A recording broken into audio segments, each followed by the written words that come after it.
विद्यालयों से आए हुए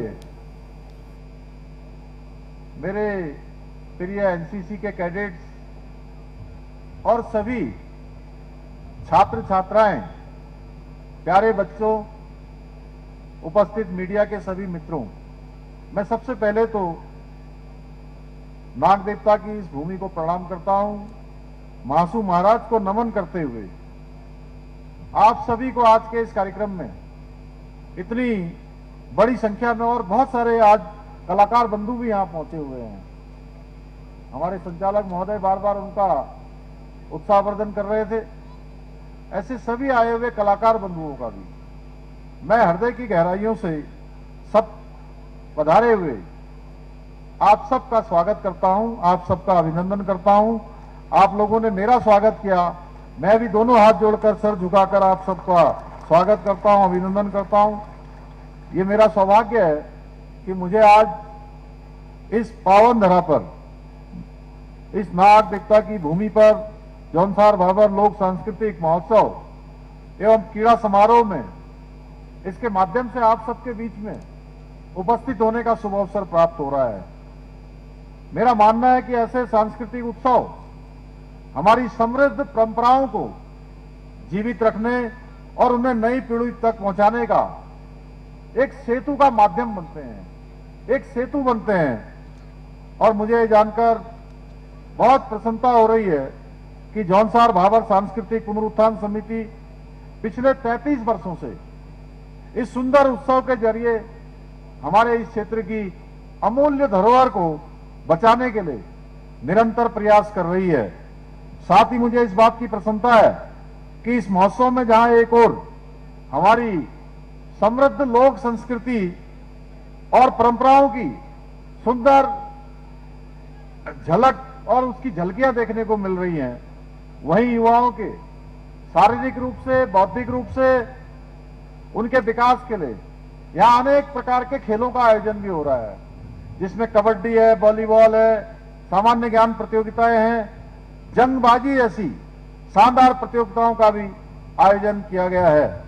वास्तव में ये खेल हमारे नौजवानों को, युवाओं को, हमारे बच्चों को उनके अंदर एक अद्भुत ऊर्जा का संचार करते हैं। मैं इस शानदार आयोजन के लिए आयोजन समिति से जुड़े हुए और आयोजन से जुड़े हुए प्रत्येक सदस्य को हार्दिक रूप से बधाई देता हूं। भाइयों बहनों, जौनसार का ये क्षेत्र केवल अपनी प्राकृतिक सुंदरता के लिए ही नहीं बल्कि अपनी मेहनत का, सरल और स्वाभिमानी जनता के लिए भी जाना जाता है। यहां से एक हमारे नायक पैदा हुए। मैं नेताजी केदार जी को भी, उनकी मूर्ति को हम सब लोगों ने माल्यार्पण किया। आदरणीय मुन्ना सिंह चौहान जी ने उनके बारे में बहुत विस्तार से बताया। ऐसे नायक हम सबको प्रेरणा देने का काम करते हैं, हमारी युवा पीढ़ी को प्रेरणा देने का काम करते हैं और समाज और देश के लिए काम करने के लिए अग्रसर होने की प्रेरणा प्रस्तुत करते हैं। भाइयों बहनों, यहां की लोक संस्कृति हमारी विविधता में एकता की भावना को और अधिक मजबूत करती है और अपनी आने वाली जो भावी पीढ़ी है उनको अपनी जड़ों से जुड़े रहने की प्रेरणा भी प्रदान करती है। और जब भी मैं जौनसार भाबर की इस धरती पर आता हूं तो सच में मुझे ऐसा अनुभव होता है कि मानो मैं पूरे उत्तराखंड की मूल आत्मा के साथ दर्शन कर रहा हूं। यहां की संस्कृति, यहां की परंपराएं, यहां की सरलता, आत्मीयता और प्रकृति के प्रति सम्मान हमारी समृद्ध जीवन शैली का उदाहरण है। यहां की रासों की थाप, हारुल की गूंज और बौंध जैसी महान परंपराएं न केवल उत्तराखंड बल्कि पूरे देश का गौरव हैं, जिन्हें आपने सदियों से संजो कर रखा है। यह दर्शाता है कि आप सभी के हृदय में आज भी अपनी मातृभूमि, परंपराओं और अपने पुरखों के प्रति गहरा सम्मान है और अटूट आस्था और श्रद्धा है।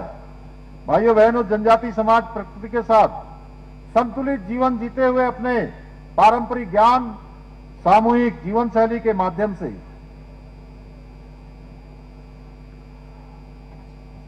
शैली के माध्यम से हमें सतत विकास, और हमें सतत विकास और सह-अस्तित्व का मार्ग दिखाता है। और हमारे पूर्वजों ने हमें हर क्षेत्र में आगे बढ़ने की प्रेरणा दी। अगर मैं शहीद केसरी चंद जी का स्मरण करूं तो उन्होंने भी हमको हर क्षेत्र में आगे बढ़ने की प्रेरणा दी। कठिन परिस्थितियां हो सकती हैं, हमारे सामने चुनौतियां हो सकती हैं, लेकिन अगर आगे बढ़ने का हौसला है तो कोई शक्ति हमको रोक नहीं सकती है। भाइयों बहनों, आज आदरणीय प्रधानमंत्री जी के नेतृत्व में जिस प्रकार से जनजाति समाज के उत्थान के लिए काम हो रहा है, उनके समग्र विकास, शिक्षा को लेकर ऐतिहासिक कदम उठाए जा रहे हैं। पहली बार देश में जनजातीय समुदाय के लिए एकलव्य आवासीय मॉडल विद्यालय, प्रधानमंत्री जनजाति उन्नत ग्राम अभियान, वन धन योजना, प्रधानमंत्री जनजाति विकास मिशन, कृषि और पशुपालन से जुड़ी अनेक योजनाएं प्रभावी रूप से आज देश के अंदर लागू की जा रही हैं। पहले की सरकारों में जहां जनजाति समाज का नाम सिर्फ फाइलों और चुनाव वादों में सिमट कर रह जाता था, अभी यहां पर मधु चौहान जी ने बहुत विस्तार से बताया कि इस देश के अंदर जिन्होंने 6 दशक से भी ज्यादा समय तक देश की हुकूमत को चलाने का काम किया, उन्होंने केवल और केवल अपने हितों की सुरक्षा की। उन्होंने जनता के हितों के लिए कोई काम नहीं किया। भाइयों बहनों, वहीं आज प्रधानमंत्री श्री नरेंद्र मोदी जी के नेतृत्व में जनजाति समाज, आदिवासी समाज की नीतियों और नीति दोनों को ही बदला गया है। दोनों को बदलने के लिए निरंतर कार्य होता है।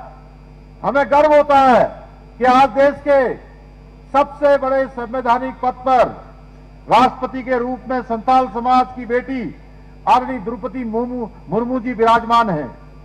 भगवान बिरसा मुंडा जी की जयंती को जनजाति गौरव दिवस के रूप में घोषित करना हो, देश भर में 200 करोड़ रुपए से भी अधिक की राशि से हमारे स्वतंत्रता सेनानी, आदिवासी समाज, जनजाति समाज के संग्रहालय बनाना, इस बात का स्पष्ट प्रमाण है कि डबल इंजन की सरकार इतिहास के पन्नों में छूटे हमारे नायकों को उनका हक और उनका सम्मान लौटाने का काम कर रही है। भाइयों बहनों, आदरणीय प्रधानमंत्री जी की प्रेरणा से और उनके मार्गदर्शन में आप सभी जानते हैं प्रधानमंत्री जी का हमारे राज्य उत्तराखंड से विशेष लगाव है। उन्होंने यहाँ के परंपरागत होने वाले उत्सव, यहाँ के स्थान, यहाँ की परंपराएं, यहाँ की प्रमुख विशेषताएं, उन सभी को अपने मन की बात के कार्यक्रम में भी सम्मिलित किया है। पूरी देश और दुनिया को बताने का काम किया है।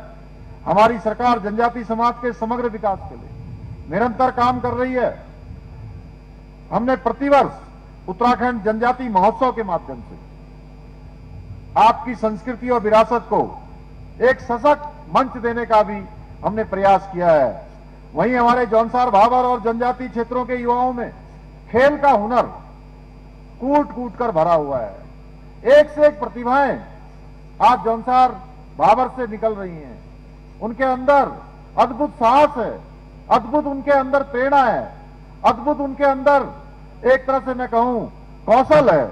और इसी हुनर को तराशने के लिए हमने प्रतिवर्ष जनजाति खेल महोत्सव आयोजित करने का निर्णय लिया है, जो प्रत्येक वर्ष उत्तराखंड सरकार की तरफ से आयोजित किया जाता है। हमने प्रधानमंत्री जनजाति उन्नत ग्राम अभियान के अंतर्गत प्रदेश के 128 जनजाति गांवों को चिन्हित किया है, जिसके तहत सड़क, बिजली, पानी, इंटरनेट जैसी बुनियादी सुविधाएं पहुंचाकर इनका कायापलट करने का काम किया जा रहा है। वहीं हमारी सरकार यह भी सुनिश्चित कर रही है कि हमारे जनजाति समाज का कोई भी बच्चा धन के अभाव में शिक्षा से वंचित न रहे।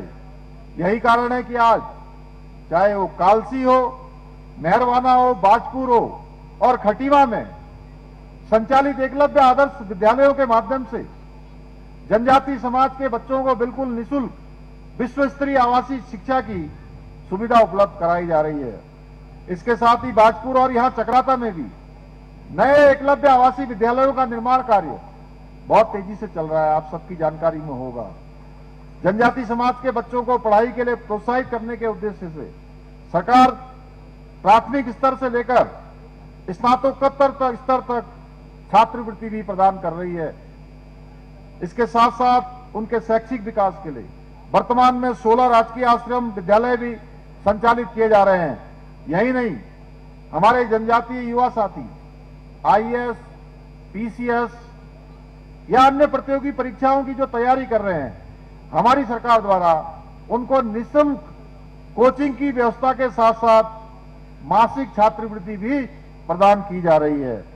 साथ ही जनजाति समुदाय की बेटियों के विवाह हेतु 50,000 रुपए की आर्थिक सहायता भी प्रदान की जा रही है। इसके अलावा तो देखिए, क्रीड़ा समारोह 2026 का भव्य आयोजन किया गया है, जहां सीएम पुष्कर सिंह धामी मौजूद थे और लोगों को मंत्रमूल बता रहे हैं। क्रीड़ा समारोह का ये आयोजन स्थापित हो गया है। भाइयों बहनों, अगर मैं जौनसार भावरिया पूरे चक्राता विधानसभा क्षेत्र के विकास की बात करूं तो हमारी सरकार यहां की सड़कों, पानी, बुनियादी ढांचों को सुधारने के लिए निरंतर कार्य कर रही है। चक्राता के विकास के लिए हमारी सरकार ने यहां 56 योजनाओं को मंजूरी दी है, 39 करोड़ रुपए से भी अधिक धनराशि से। मुझे ये बताते हुए बेहद प्रसन्नता है कि इनमें से 51 योजनाएं पूरी हो चुकी हैं। जो शेष 5 परियोजनाएं हैं उन्हें भी जल्दी पूरा कर लिया जाएगा। पूरे क्षेत्र की सड़कों को मजबूत करने के लिए 1300 करोड़ रुपए से ज्यादा की योजनाओं पर काम चल रहा है। इसी के तहत राष्ट्रीय राजमार्ग 707A का चौड़ीकरण युद्ध स्तर पर जारी है और कालसी चक्राता मार्ग पर जजरेट के पास भूस्खलन की समस्या का स्थायी समाधान किया जा रहा है। क्षेत्र में पानी की किल्लत को हमेशा के लिए खत्म करने के लिए न्यू चक्राता टाउनशिप हयो डांडा पंपिंग योजना पर लगभग 229 करोड़ रुपए की लागत से काम चल रहा है। ये चक्राता के इतिहास में पानी की सबसे बड़ी योजना है, जिससे भविष्य में यहां पानी की कभी कमी नहीं होगी। इसके साथ ही हम श्री महासू देवता मंदिर परिसर के भव्य विकास के लिए 120 करोड़ रुपए के ऐतिहासिक मास्टर प्लान पर भी तेजी से काम कर रहे हैं। आप देख रहे होंगे, और मुझे भी महासू महाराज के सानिध्य में मुन्ना सिंह जी भी थे, हमारे सभी मधु जी भी थी और भी हमारे सभी साथी वहां पर थे। और आने वाले समय में महासू महाराज का जब मास्टर प्लान पूरी तरह से बनकर तैयार हो जाएगा, सच में वो स्थान वैसे ही भव्य है जहां पूरे क्षेत्र पर महासू महाराज की कृपा बरसती है, तो भव्य महासू और दिव्य महासू के रूप में हम सबको दिखाई देगा। भाइयों बहनों, इसके साथ साथ यहीं यमुना में हरिपुर कालसी में एक नया शहर बनाने की दिशा में उसका पुनर्निर्माण का कार्य चल रहा है। मैं लाखा मंडल गया था, लाखा मंडल में भी हमने कहा है कि लाखा मंडल को भी हम एक दिव्य और भव्य रूप में जो है उसको भी एक मास्टर प्लान के तहत उसका भी विकास करेंगे। लेकिन भाइयों बहनों, जब आज मैं इन सभी विकास कार्यों की यहां बात कर रहा हूं तो मुझे पिछली सरकारों का भी वक्त याद आता है, कैसे दशकों तक इस क्षेत्र की उपेक्षा की गई है। और सच में मैं यहां आता हूं, मैं अभी मुन्ना सिंह जी बोल रहे थे, बहुत सारी बातें उन्होंने बोली। मधु जी लगातार यहां पर सक्रिय रह के काम करती हैं, उनको पता है किस तरीके से काम हो रहे हैं, किस तरीके से यहां विकास बढ़ रहा है, कैसे यहां भारतीय जनता पार्टी की सरकार आने के बाद इस क्षेत्र के लिए अनेक योजनाएं स्वीकृत हुई हैं। मेरा भी यहां कई बार आना हुआ है, अनेक बार, और मैं जब जब आता हूं तो मुझे ऐसा लगता ही नहीं मैं किसी नए क्षेत्र में जा रहा हूं, मुझे लगता है मैं अपने परिवार के लोगों के बीच में जा रहा हूं। तो जब मैं यहां आता हूं तो मेरे मन में प्रश्न भी उठता है, मेरे मन में प्रश्न उठता है। ये प्रश्न केवल मेरा नहीं है, ये प्रश्न ये पूरे क्षेत्रवासियों का होगा कि आखिर इतने लंबे समय तक लोग सरकारों में रहे और उन सरकारों में रहने के बाद उपलब्धियां कितनी रही, कितना काम धरातल पर हुआ है। अगर काम हुआ होता तो भाइयों बहनों फिर बोलने की आवश्यकता नहीं पड़ती है। जब व्यक्ति काम करते हैं, सरकारें काम करती हैं, उस समय की व्यवस्थाएं काम करती हैं, तो वो नहीं बोलते, उनके काम धरातल पर बोलने लगते हैं। हमें ये कभी नहीं भूलना चाहिए कि इस क्षेत्र को और हमारे पूरा उत्तराखंड तो दशकों तक किसने पीछे धकेलने का काम किया। कांग्रेस ने इतने सालों तक देश और प्रदेश की सत्ता पर राज किया, लेकिन उनके राज में इस समाज के लोगों को क्या मिला, इस क्षेत्र के लोगों को क्या मिला, हमारे जैसे छोटे प्रदेश के लोगों को क्या मिला? सिर्फ और सिर्फ उपेक्षा, तिरस्कार और झूठे वायदे।